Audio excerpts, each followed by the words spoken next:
నీ కుటుంబానికి, సమాజానికి, సంఘానికి ఒక దీపంలా నువ్వు ఉండాలంటే తమ్ముడా, కొన్ని విషయాల్లో కరిగిపోక తప్పదు నాయన.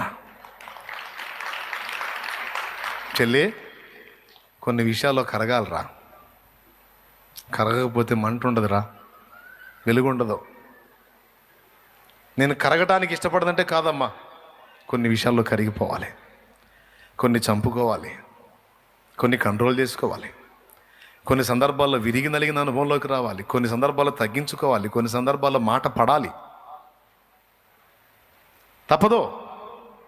అయితేనే వెలిగించగలుగుతావు, లేకపోతే కష్టం. ఈ బాధ్యతలన్నిటితో పాటు రేపు ఆత్మలను రక్షణలోకి సిద్ధపరిచేటువంటి దినం రేపు బుధవారం.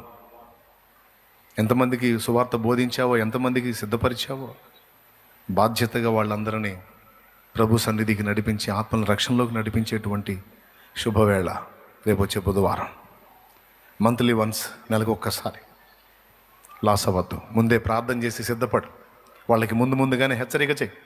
ఫలానా రోజు మనం వెళ్తున్నాం, రెడీ, సిద్ధపడండి. అవకాశం ఉంటే వాళ్ళని ఫాస్టింగ్ ఉంచురా. తల్లి, వాళ్ళకి ఉపవాసం ఉంచు, ఒక పూట ఉపవాసం ఉండమని చెప్పు. నాయనా, నువ్వు ఎవరిని రక్షణ సిద్ధపరిచావు తమ్ముడా, ఒకరోజు ఉపవాసం ఉండమని చెప్పు. ప్రార్థనలో సిద్ధపడమని చెప్పు. ప్రభు నామమున ప్రార్థన చేయటం నేర్పు. బాప్తీసం పొందిన వాడు ఎలాంటి జాగ్రత్తల్లో ఉండాలో చెప్పు. లోక సహవాసానికి దూరంగా ఉండాలని చెప్పు.